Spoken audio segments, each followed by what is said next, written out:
marque d'articles d'habillement confectionnés sur place avec du lin, du batik et de l'indigo, du pain tissé. Son nom, Asiki. Asiki pour vous vêtir aux couleurs de chez nous. Asiki, c'est des vêtements et accessoires de mode pour hommes et femmes. Visitez notre showroom situé à Bégamin, à 200 mètres du carrefour Kossi en venant de l'ENEAM, ex-INE. Contact plus 229 91 24 26 26 plus 229 95 94 22 51. Asiki, révélateur d'identité.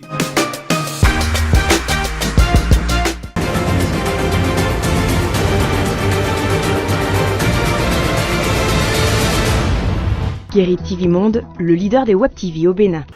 Madame, Monsieur, bonsoir et merci de prendre ce rendez-vous d'information sur Guérit TV Monde. Voici les titres. Rencontre talent démocrate. Le chef de l'État, Patrice Talon, a marqué son accord pour l'audit de la liste électorale. Point de grâce présidentielle pour Rekia Madougou. Le compte rendu de cette rencontre du chef de l'État avec l'opposition est à suivre dans ce journal. Le chef de l'État déclare ne pas utiliser la grâce présidentielle pour libérer Rekia Madougou de la prison. Paul Daoumont, conseiller du bloc républicain à la mairie d'Avancou, invité sur l'émission La Vraie Version du 26 novembre 2023, a fait une suggestion à la mouvance présidentielle en ce qui concerne le vote de la loi d'amnistie.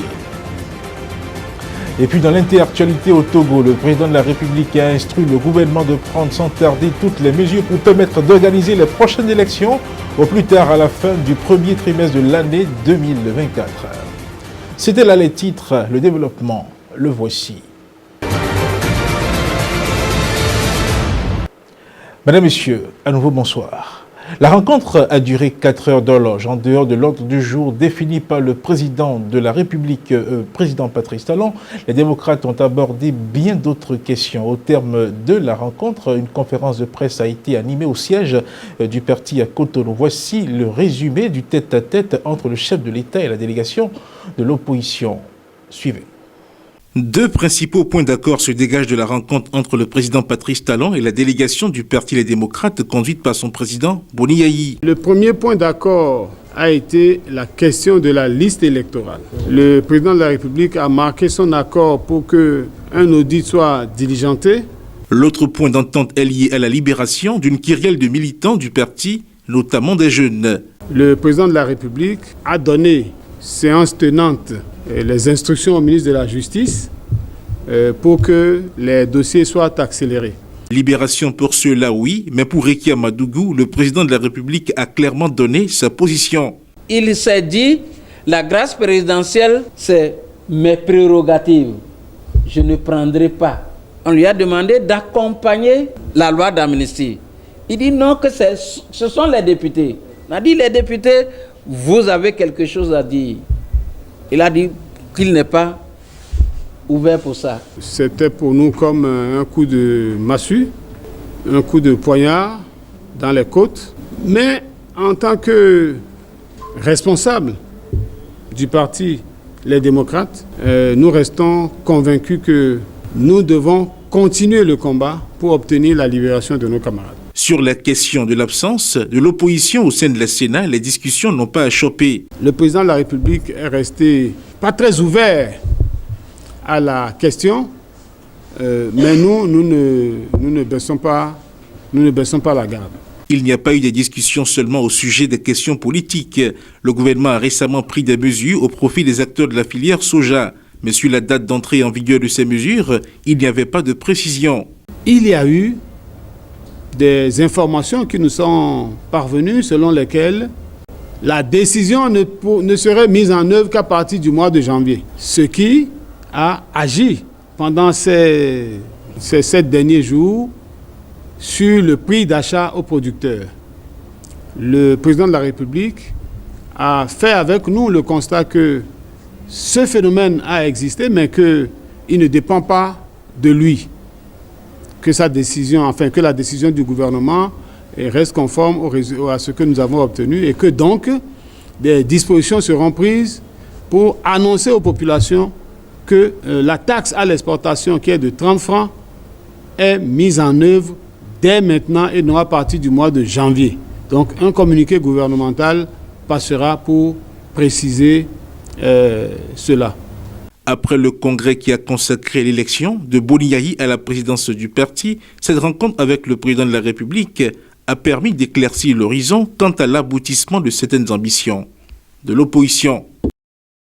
Je ne compte pas gracier Rekia Madougou, a affirmé le président Patrice Talon à la faveur de la rencontre entre lui et une délégation du parti d'opposition, les démocrates. Au lendemain de cette rencontre, la position du chef de l'État suscite beaucoup de réactions au sein de l'opinion publique. Quelques citoyens de Cotonou donnent leur avis sur le sujet au micro d'Evelyne Dossou et de Kabiro Adjadi. Il est le président et Rekia Madougou aussi, c'est une femme politique. En politique, on dit qu'il n'y a pas d'amis éternels et aussi il n'y a pas d'ennemis éternels. Donc il sait peut-être quand cette femme sera mise en liberté et qu'il aura peut-être, mais qu'il aurait assez de problèmes et dans les joutes électorales à venir. Donc lui seul sait pourquoi il a dit ce non. Mais franchement, à mon humble avis, il aurait dit oui pour ouvrir le débat, pour ouvrir les élections à tout le monde. Voilà. Hier ou bien avant, je crois hier, on a eu ce pourquoi l'amnistie était refusée à l'Assemblée ou bien en train d'être bloquée. Vous voyez, donc c'est une continuité. Et je ne crois pas qu'on ait quelque chose au niveau de l'Assemblée par rapport spécialement à cette loi d'amnistie. À mon humble avis, je ne crois pas. Pas d'espérance, pas d'espoir, point. Vous savez, nous sommes déjà en 2023 et 2024 déjà. Et les enjeux politiques de 2026 là, sont déjà en cours. Et Talon, vous savez, Talon est un homme d'affaires. Et qui parle d'hommes d'affaires, ce sont des gens qui, dans leurs calculs, sont vraiment précis. Et dans ces calculs, ça ne l'arrange pas. Si Rekia Madougou, c'est même pas lui, Rekia Madougou, c'est même pas elle. Surtout le second là, comment on l'appelle, notre professeur d'université, Joël Arrive. Si les deux là, si il les laisse aujourd'hui, tout le monde sait, le Béninois n'a pas besoin de l'argent ni de quelque chose. Mais tout le monde sait que si Joël sort aujourd'hui, sera président, vous ne verrez jamais Talon accorder la grâce à Joël Arrive avant 2026. Les enjeux politiques de 2026 vont d'abord passer et après ça, on verra. Mais avant ça, bon, moi je ne pense pas. Je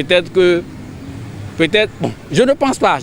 Parce que les hommes d'affaires, là, ce n'est pas ce que Yahya a fait, il a pardonné, c'est fini. Non, lui là, c'est un homme qui avait le cœur du peuple, tout ça.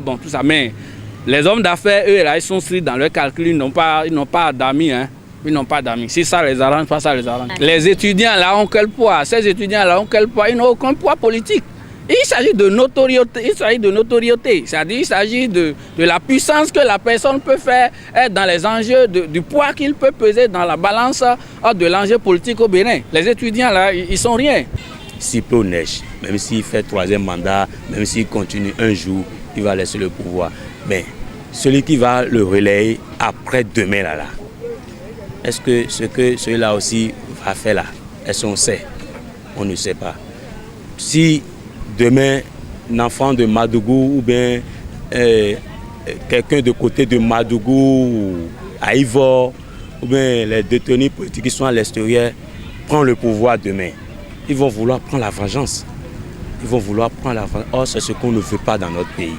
Donc, le président n'a qu'à essayer. Il a déjà fait de son mieux. Il a fait beaucoup dans le pays. On a vu la différence. Mais le pardon là, c'est très important. Pardonner son prochain là, c'est très très important. Moi je le félicite beaucoup, Il est le meilleur président parmi nos présidents qu'on a vu. On a vu beaucoup de choses qu'on n'a jamais vues dans le pays. Mais sur ce côté-là, il n'a qu'à essayer de les pardonner. Parce que personne n'est Dieu. Lui-même, il n'est pas Dieu. Ceux qui sont là-bas aussi ne sont pas des dieux. Mais celui qui va le relayer demain là, qui? Personne ne le sait. Celui que lui-même a remplacé là, pour être là aujourd'hui là, si l'autre ne l'a pas pardonné, je suis sûr que là où il est aujourd'hui, il ne peut pas être là. Parce que le pardon là, c'est très important. Lui-même, il n'a qu'à regarder dans son rétroviseur et voir ce qui s'est passé dans le passé entre lui et son prédécesseur. Et aujourd'hui, maintenant, son même prédécesseur qui l'a pardonné est venu le voir maintenant pour lui demander pardon que de supplier et les autres, elle y refuse. Pourquoi il refuse? On n'a rien amené, on ne veut rien apporter. Il n'a qu'à les pardonner. En l'absence de grâce présidentielle, la loi d'amnistie semble désormais être la seule voie de libération de Joël Laïvo et de Réki Amadougou avant la fin de leur peine de condamnation. Cette proposition de loi ne peut être votée sans la majorité présidentielle. Invité sur l'émission La vraie version du dimanche 26 novembre 2023, Paul Déaumont, conseiller du parti Bloc républicain à la mairie d'Abrancou, dit ce qu'il pense de cette proposition de loi d'amnistie et invite les députés de la mouvance à adopter cette conduite qu'il adopterait lui s'il était député. Suivez. S'il faut faire la politique en marchant sur des vies humaines, ça ne m'intéresse pas, cette politique-là. C'est-à-dire? S'il faut faire la politique en sacrifiant des vies humaines, ça me... Mais regardez, depuis des années, des gens, pour des raisons peu convaincantes, sont condamnés à l'exil. C'est des pères de famille. Peut-être si leurs enfants n'ont pas pu les voir depuis des années. Depuis des années, des gens sont en prison. Un père de famille et un père de famille. Et nous avons pensé que notre papa, le président, Patrice Talon, dans sa sagesse, en tant que père de la nation, devrait tout au moins accorder son droit de grâce. Et après avoir fait 2 ans, j'attendais que le président Patrice Talon, dans sa sagesse, puisse dire, bon, je vous gracie, ne recommandez plus. C'est ça le père de famille. Et chez nous on dit, alors les revis, alors vous rentrez dans l'ego, n'est-ce pas? Donc, mais le président n'a pas cru devoir aller dans cette direction. Mais si la grâce n'a pas marché, les députés peuvent jouer leur rôle à travers une loi d'amnistie. Si moi j'étais député, je serai indiscipliné par rapport à des consignes qui sont données par rapport à ces projets-là. Parce que je vois des vies en souffrance. Je vois des pères de famille, des mères de famille en souffrance. La page inter, à présent.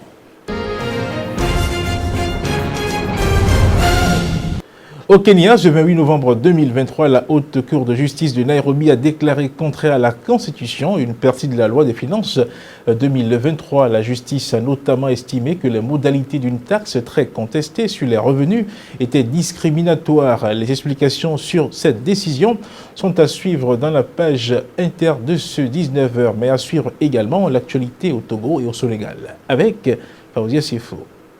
Le président de la République a instruit le gouvernement de prendre sans tarder toutes les mesures pour permettre d'organiser les prochaines élections au plus grand tard à la fin du premier trimestre de l'année 2024, a déclaré Yawa Kouigan, ministre de la Communication, porte-parole du gouvernement à la télévision d'État lundi soir. Le président togolais Faure Gnassingbé avait promis lors de ses vœux de fin d'année 2022 que les élections se tiendraient en décembre 2023. Les dernières élections législatives et régionales ont eu lieu en 2018 et avaient été boycottées par l'opposition qui avait dénoncé des irrégularités dans le recensement électoral. Cette fois, l'opposition se prépare à défier le parti au pouvoir, l'Union pour la République, et elle a mobilisé ses partisans à l'occasion du recensement électoral qui a eu lieu du 29 avril au 14 juin, d'où la forte affluence observée dans les centres de délivrance de cartes d'électeurs. L'élaboration du fichier électoral est vivement contestée par l'opposition. Il a été validé mi-novembre par l'Organisation internationale de la francophonie,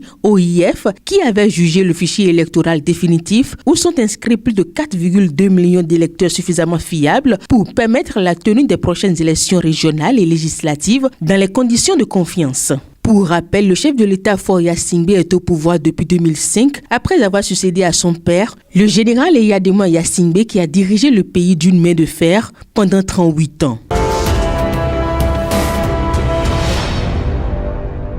Au Burkina Faso, à présent, une attaque terroriste d'ampleur vise la ville de Djibo dans le Sahel. La ville de Djibo, située dans la région du Sahel, a fait l'objet d'une attaque terroriste dans l'après-midi de ce dimanche. De très nombreux assaillants arrivés à moto et en voiture ont pris d'assaut le camp du groupement des forces antiterroristes et plusieurs sites stratégiques de la ville. Pendant plus de 2 heures, ils ont tiré sur les populations, incendié et pillé tout ce qu'ils pouvaient. Selon l'agence d'information du Burkina Faso, ce sont près de 3000 terroristes qui ont attaqué la ville de Djibo. Des témoins sur place expliquent que les assaillants sont venus en très grand nombre et se sont attaqués aux points stratégiques de la ville, dont le camp du détachement militaire. Les combats ont été particulièrement violents au niveau du camp militaire, souligne l'agence d'information du Burkina Faso. Pendant plusieurs heures, les assaillants l'ont occupé, tout comme le reste de la ville. Une source sécuritaire relève que des soldats sont tombés, toutes les armes collectives, toutes les munitions et les véhicules blindés emportés.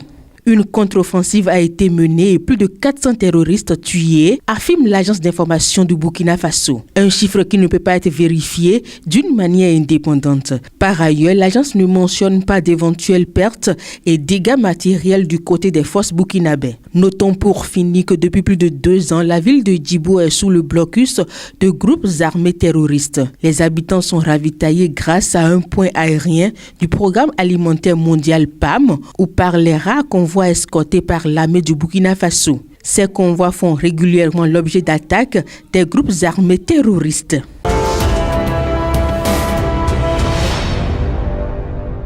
Au Kenya, pour finir, la justice vient de déclarer inconstitutionnelle une partie de la loi de finances 2023. La Haute Cour de justice à Nairobi a rendu son jugement ce 28 novembre 2023. Cette loi promulguée par les autorités fin juin vise à augmenter les recettes de l'État via les nouvelles taxes.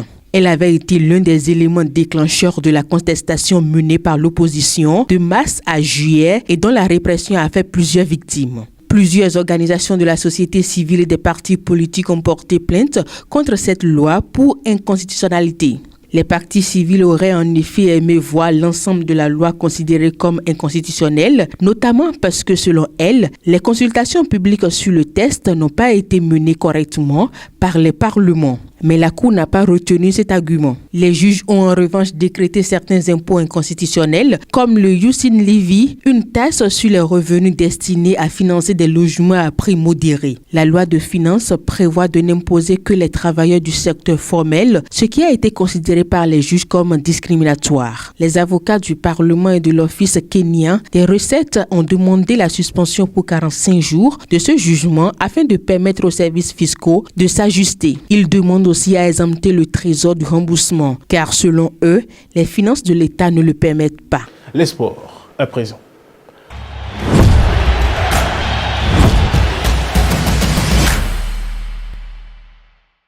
On ne verra plus Marshall Mounetsi sur la pelouse avant l'année 2024 et Galaxy FC, vainqueur du Wydad dans le groupe B de la Ligue des champions de la CAF, est accusé d'avoir eu recours à la magie noire. Latifat Kawenou nous donne les raisons.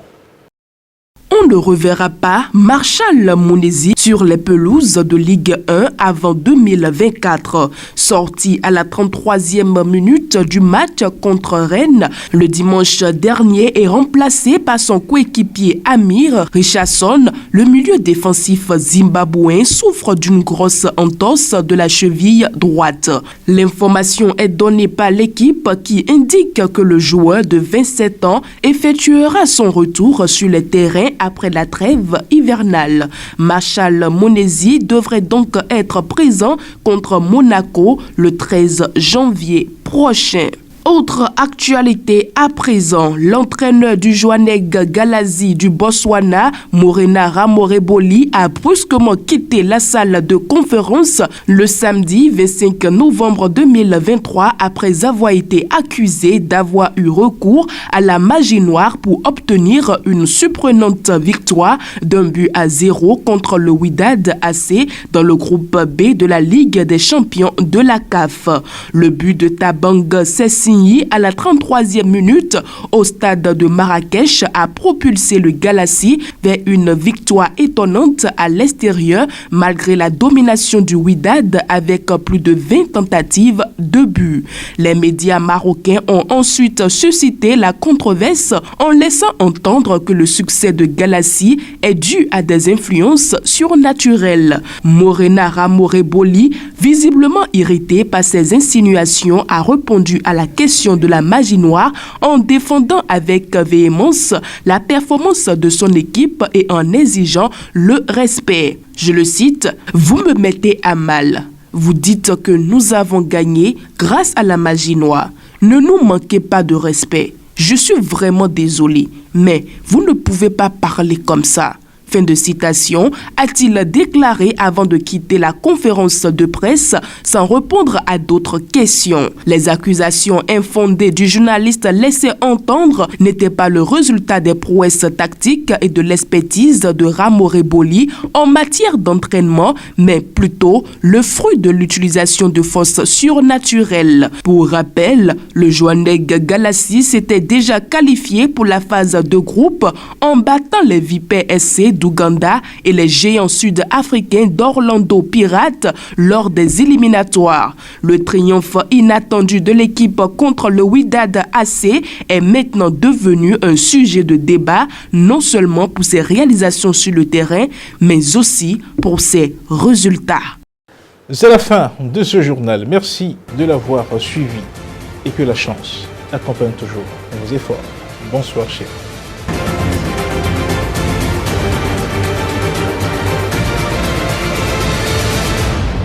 Guérit TV Monde, le leader des Web TV au Bénin.